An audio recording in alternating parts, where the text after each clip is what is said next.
So employee user roles. I know a lot of you, you're busy, you are running your business, you do not have time to be running payroll at all times, or you would like to have someone, kind of input the hours on your behalf. You don't want them to finalize the pay runs, or you do, or you don't want them to see the banking information or certain salaries of other employees. There is a way to do this within Payment Evolution, and we are going to discuss that shortly. So we have various payroll permissions. We have the employee who can just view their own pay details and history. We have a timekeeper, a timesheet manager, a payroll manager, and a payroll master. So this chart kind of breaks down what each role has the permission to do within Payment Evolution. They do have their own way to access their Payment Evolution account without going through the master account. We're kind of going to go over that when Andrea takes over shortly.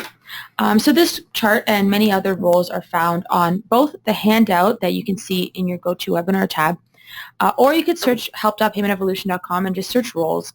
And in there, again, they'll fully break this chart down for you. So without further ado, I'm going to pass this over on to Andrea so that she can kind of go over it in real time within the program. And yeah, so let me just change that.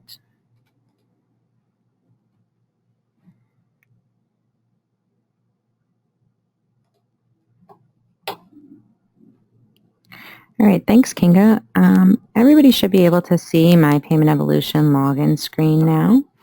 So what I'm going to do today is I'm going to take you through, first of all, how you as the payroll master, the person who has the main login to the account, how you would set up these different roles for your employees. And then I'm going to log in as a couple of employees with different user level access and show you what that employee can see.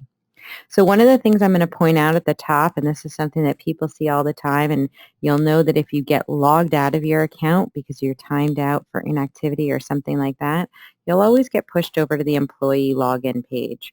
Well, this is actually really important because this is where employees with roles are going to log into. So let me show you how it works. And Kinga is going to be here answering some questions along the way, so you can feel free to type them in the questions box as they come up. Or if it sounds like a question that we think everybody's going to want to hear, we might save it until the end when we'll do a live Q&A. So I'm going to go ahead and log into one of my accounts.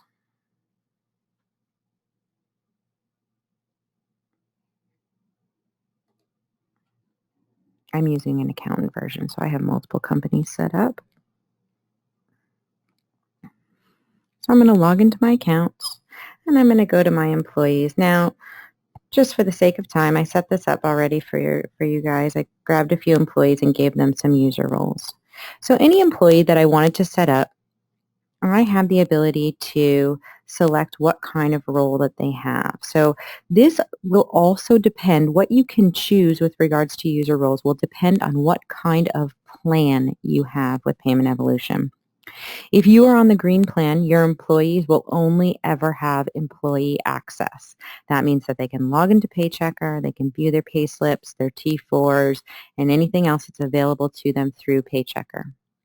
When you have a business plan account, you have the employee user roles available of timekeeper and payroll manager in addition to the employee role. So everybody gets employee role access, and everybody has master access. Master access is your login, as the company owner login, that's always master access. So then on the business plan, you have a timekeeper and a payroll manager to choose from. When you sign up for our Business Plus plan, you have the additional role on top of the other three of timesheet manager. So when you're setting up your employee, they will always default to an employee user role. You can select this on the employee's personal information page and change their access to timekeeper, timesheet manager, or payroll manager, depending on what level of plan you have, and simply click Save. Their login will be the same as it is for Paychecker, but they are not going to log in to Paychecker. If the employees try to go to Paychecker to log in, they will simply see Paychecker. And honestly, for the employees, for their pay slips and their T4s and all that good stuff, please still have them go to Paychecker. Don't have them log in through the employee login to see their pay history. Even though they can see it, it's not as nice as of an interface. It's not, it doesn't have all the features that Paychecker has.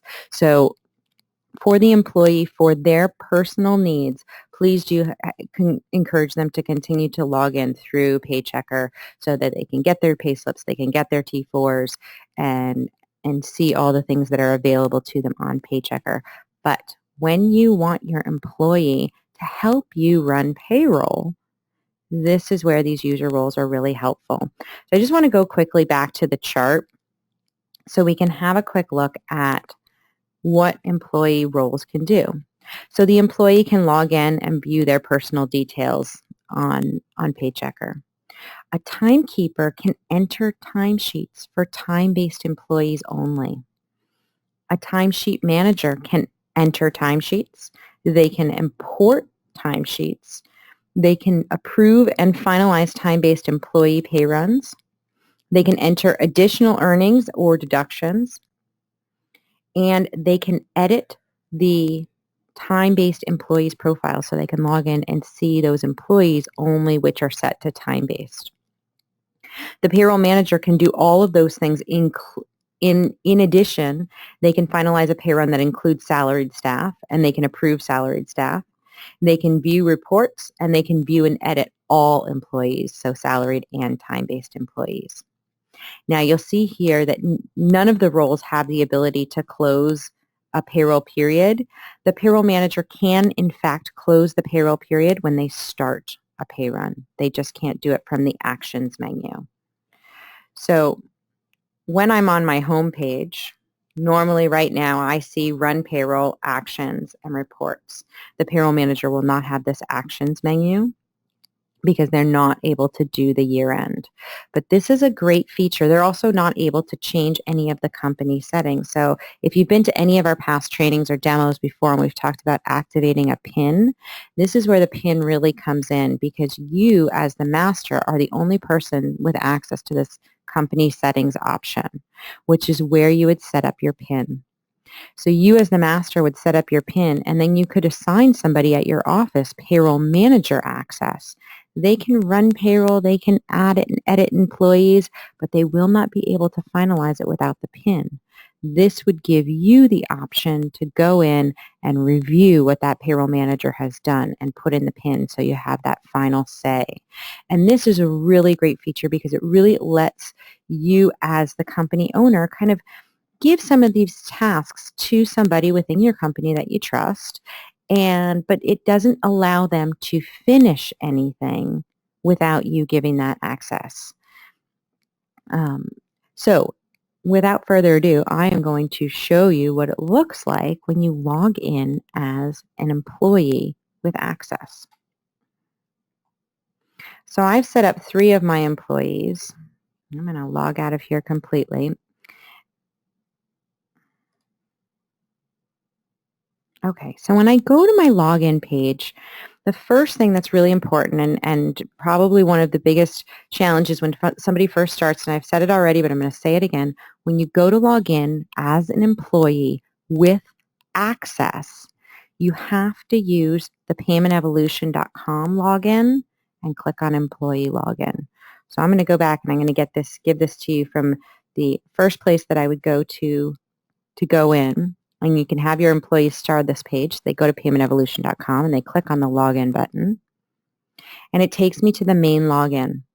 I need to click on employee login. I am an employee who is trying to log in with access.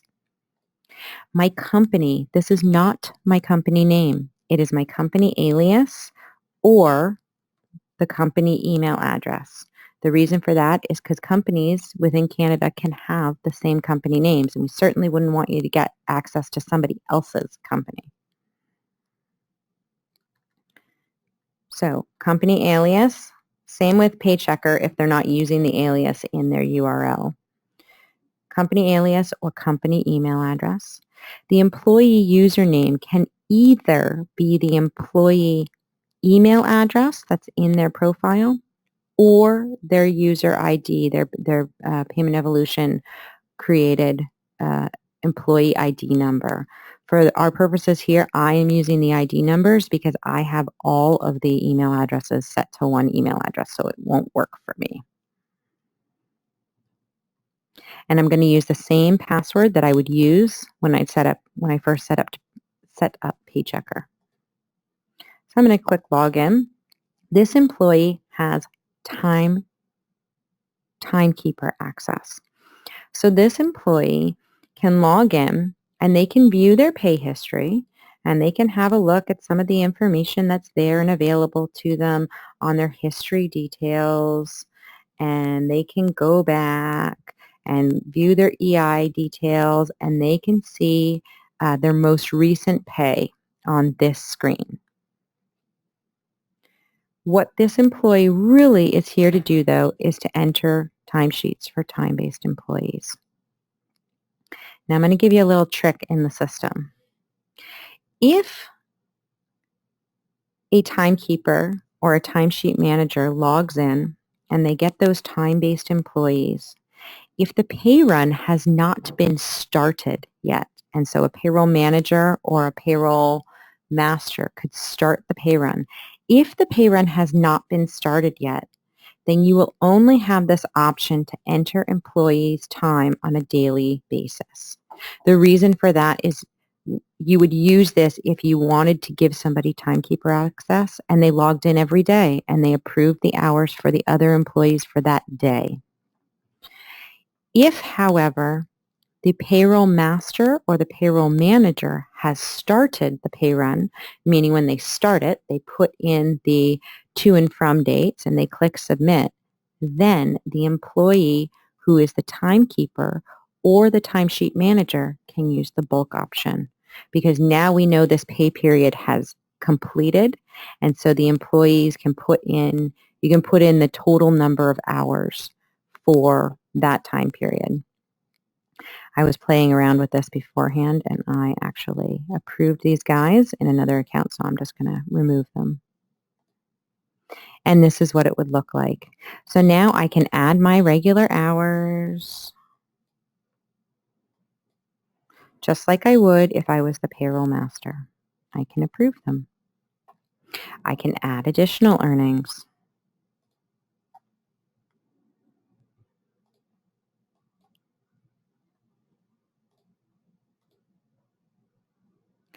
Once I've approved everything, that is it. That is all I can do as a timekeeper. I cannot see anything else. I have no access to reports. If I click the home button, it's going to take me back to my last payslip. I cannot do anything else other than enter time. Okay. I am now going to log out and I am going to log in as a timesheet manager.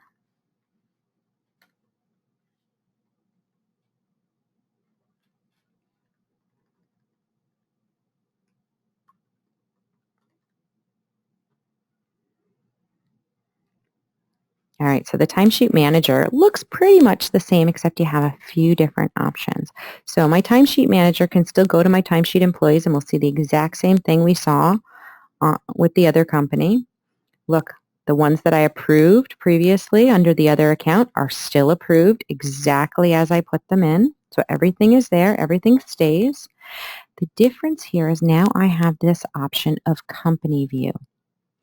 So what I can do is I can switch between my personal view. My personal view has the option of my pay history and my timesheets, and my company view. This is always telling me where I can go to, not where I am. So I want to go to company view.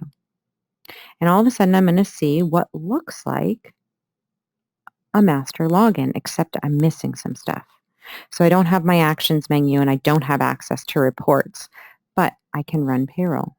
And we'll see when I log in that I can run payroll only for those time-based employees. I can also manage my employees. So I can click on employees and I only see my time-based employees. If I click Run Payroll, it's only going to pull in the time-based employees, except if the payroll manager and the payroll master has started the payroll and they have approved salaried employees already, then there is a way for the timesheet manager to see them. So there is an order of operations here. What we recommend that you do is have the manager or master go ahead. If you're running a complete payroll, have the manager or master start the payroll. Then have the timekeeper or the timesheet manager log in and do the time-based employees. Then the payroll manager or the payroll master can go back, do the salaried employees, and click calculate. If there's any adjustments that need to be made afterwards, the payroll manager or the payroll master should be making these.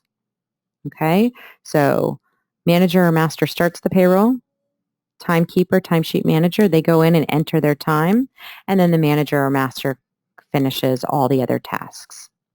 So I'm going to show you what it looks like because I logged in as a manager and I approved salaried employees and then went in and logged in as a timesheet manager. So I'll show you that I can see it. So the order of operations is important. So I don't see any salaried employees on my button here, but on my review page, because they are already approved by the payroll manager, I can see them. So I only had 3 time-based employees, and I have a lot more. I have 8 employees now. So again, manager or master logs in and starts the payroll. That way you can get access to the bulk button. Then timekeeper, timesheet manager log in and enter the time and approve it. Then the manager or master goes in, approves the salaried employees, makes any changes that are required, and completes the steps to finish the pay run.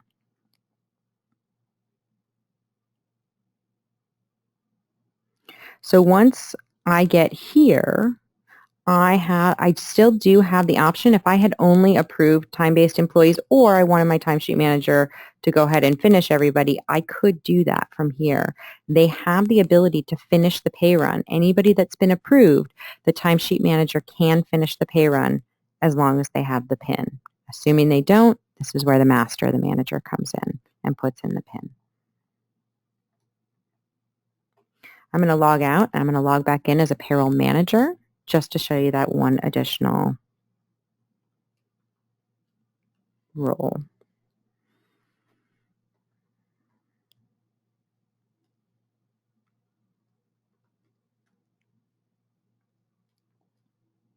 I have so many logins for our accounts. I can't have Google save all of them for me.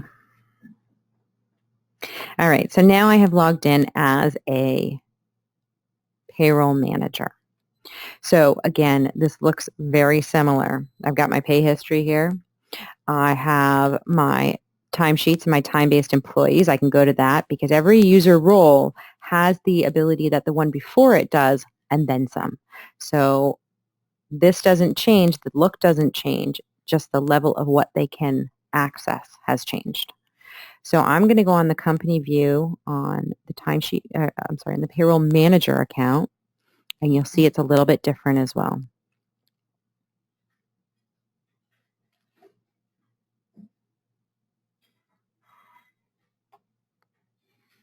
So what you'll see is that I have the ability here to run payroll.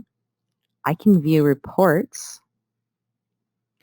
and I can work with all of my employees. So all of my employees will be listed here, my salaried and my time-based. So this role is really for that person that's, if you want one person within your company kind of do everything, run the payroll for you, and it doesn't matter if they know what everybody's being paid, then this is the role that you want to use. The thing that the payroll manager does not have access to is the company settings. So they can't change company rules. They can change how they're applied to the employees. They can't change the rules themselves. They also don't have access to the company bank account, and they also don't have access to the company PIN.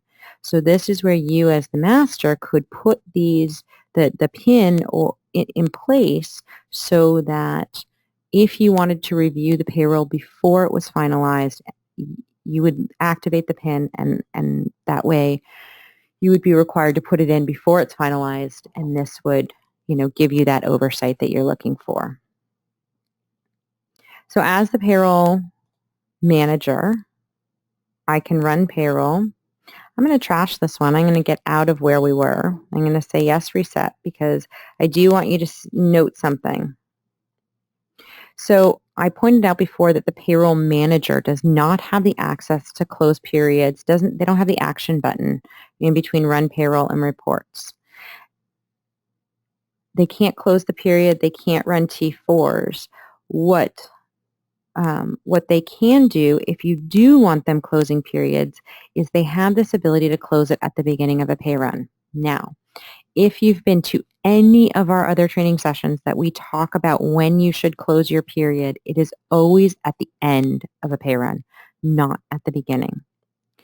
So the workaround on this, and I'm working on with our team on a better way to do this, but the workaround right now on this is if you want your payroll manager to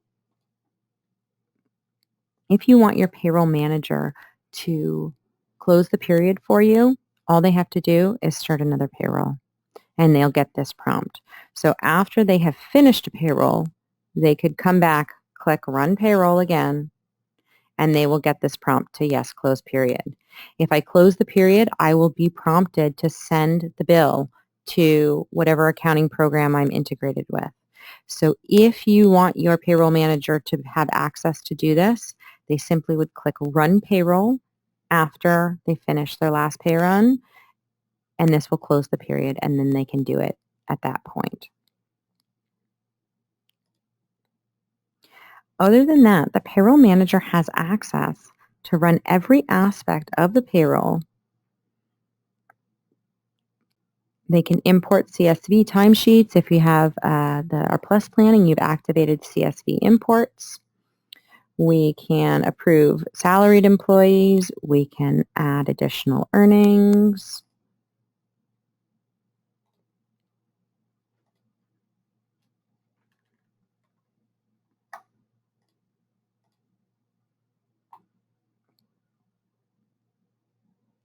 We can do our time-based employees. We can enter them in a bulk format or a daily format, or we can import from FreshBooks if we're using FreshBooks.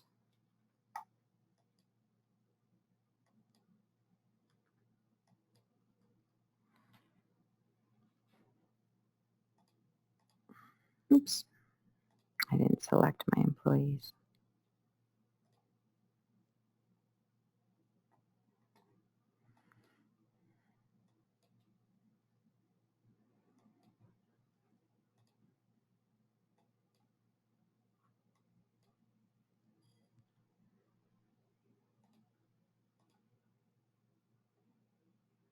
I can calculate the pay run. I can turn rules on or off within the pay run. I can use custom calculations in here if I need to.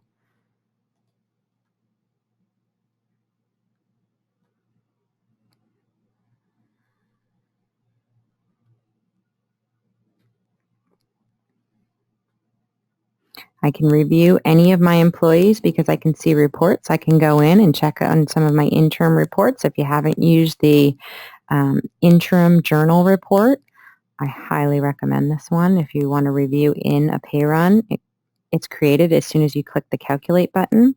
Change the filter status to interim. This is one of my favorite reports. So if you're not familiar with it, make sure and grab it. I like the view button. On screen, it'll tell me, give me a full breakdown of what's going on, and I can choose what I want to display if it's not displaying everything. So let's say I know I have an earning in there that I used. I can go ahead and pull that up. And then once they've reviewed either the reports or by employee, they can get to the payments page of the pay run. I can change how my employee is being paid, bank to check or check to bank. I have all of these options. And the only thing I don't have is the PIN, assuming that you have not given the payroll manager the PIN. And so as the payroll manager does not have the PIN, this is where they would stop. If I gave my payroll manager the PIN, they could enter it and finish the pay run. But this is your ability as the account master and the company owner to go in and review and make sure that everything is as it should be, and that it's not a a discrepancy or something's missing. This is your ability to do that without having to do all the work of inputting it. So that is it. Employees are going to log in through the employee login, not through Paychecker. They're going to use the company view. Right now I can switch back to personal view and it'll take me back to my last pay. And then based on the roles that they have, that they're assigned to, is assigned to them, they can see either just the timesheets plus time-based employees, or all employees and all pay with reports. So that is really the bulk of it. Kinga, are there any questions?